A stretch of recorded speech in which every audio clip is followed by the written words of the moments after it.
Daniela, is there a mic? Daniela can shout. Good afternoon. So my question is to Kate. I'm just wanting to know in Wait, there is a mic.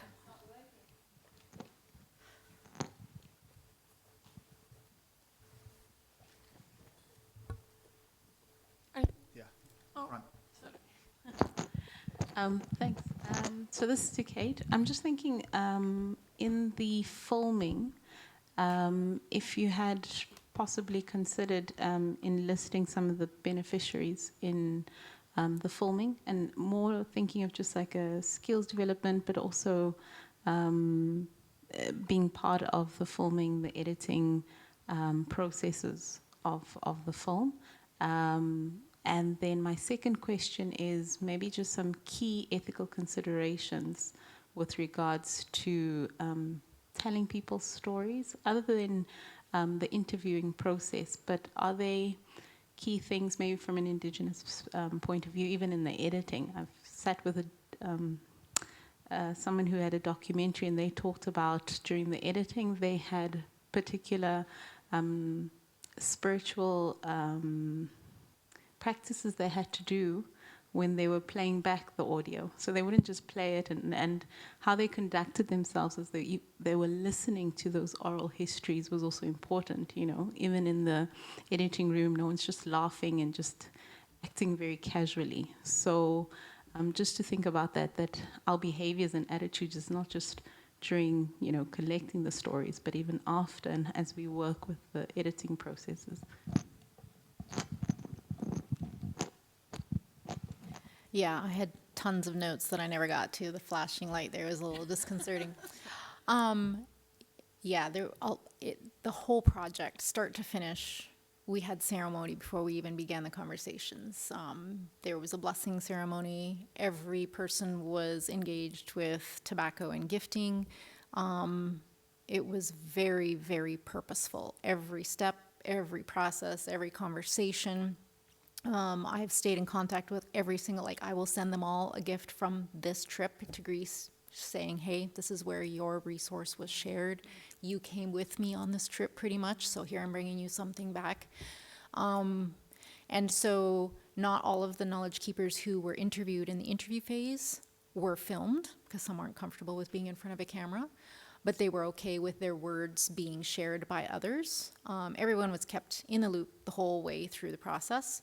And the two that shared their living experience stories of lived experience with hepatitis C already were comfortable with sharing their stories in public spaces. They've shared in other conferences, and we were really upfront the whole process of that this could potentially be shared worldwide, and were you comfortable with your face being associated with Hep C in all kinds of spaces?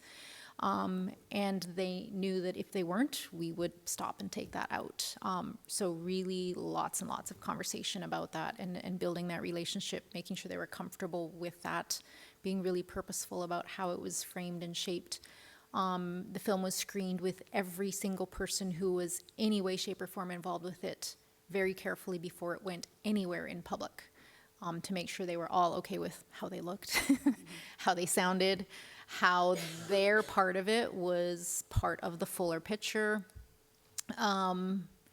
Yeah, very, very purposeful in crafting that. And originally we tried to have young people involved in the filming and the editing. Some of that worked and some of it didn't, just because of logistics and timing and kids in working on it was a student budget with a few grant pennies trying to make this all work. But everyone involved from start to finish was Indigenous, except for my classmate, who we did this together. So my research was the interview process, collecting the stories of liver wellness. Then my classmate and I produced the film together, and then his doctoral research was studying the impact of this film in communities from their perspective, their story. So, but the film was very carefully positioned in between both of ours so that the university doesn't own it. It doesn't belong to anyone except for community. And we had to be pretty careful in shaping even that. But every other person involved in the process was Indigenous on purpose, so that we were keeping it in the family, kind of, so to say. And we tried to incorporate as much ceremony and relationship and being very thoughtful about all of the things you're saying, the ethics, the consent, this is an academic thing, it's terrifying for some people, but we want this to be yours and you be comfortable with it and how this knowledge will be shared. There was someone else that put their hand up, right up the back.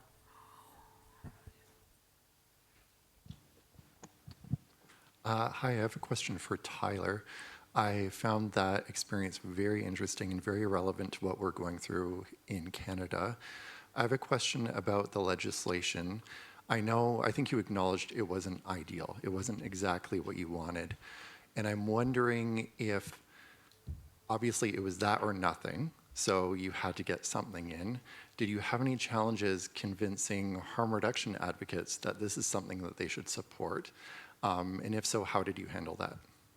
Such a great question. And it's something, I tried to boil that presentation down into 10 minutes, and I've given that presentation for 2.5 hours before talking about that project in particular.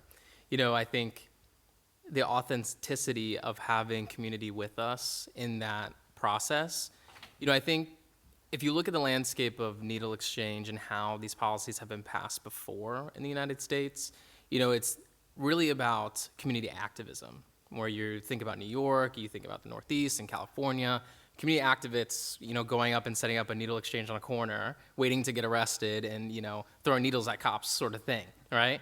And so in Florida, in our context, we were always in touch with our community. They were with us through the whole process. I didn't show, the picture that I showed, all of those were from the community. Those women that were with us were from their community. And we had community members with us in Tallahassee doing this type of dissemination. However, of course we got community pushback when it came to the way the policy was written. We all worked on writing the policy, making sure that it was evidence-informed and acceptable to community members. However, it got chewed up and spit out in the political process. And I think instead of coming into that and really what I would consider like raise hell to the legislator about that, they understood the importance in this moment of what this was going to do for our state, and they trusted us. And I always respect the trust that they have always given us who have been just voices of what they've wanted and what they've wanted to see within their communities. And so that is an ongoing battle all the time of saying, when are we going to go back and change the legislation? And the mutual respect of that relationship allows us to have very frank conversations. They understand the context. They understand that right now might not be the political moment, but doesn't mean we can't do things that, we want to fly under the radar in this circumstance. Like, we want to do things in the community, and we all are on the same page. We all want the same outcome. Whether we do that through legislation, whether we do that on the ground, those are two different things. And I guess it's a long-winded statement to say, that was just a concession that had to be made, that we all just came to terms with, unfortunately. We didn't want it, community didn't want it, but they knew that this would open up resources for a lot of people in our state and change the narrative. Like I said, in 2016, the health department disagreed with the legislation. They actively opposed it in the legislature. And now we have annual meetings with our Department of Health where we talk about needle exchange implementation, harm reduction, all of that kind of stuff. So the culture is changing in our state, and it started there. The community sees that it started there. They see all the progress that has been made, and we are hand in hand trying to figure out when is the best opportunity for us to make the next movement to make this a better policy moving forward. Any other questions? No?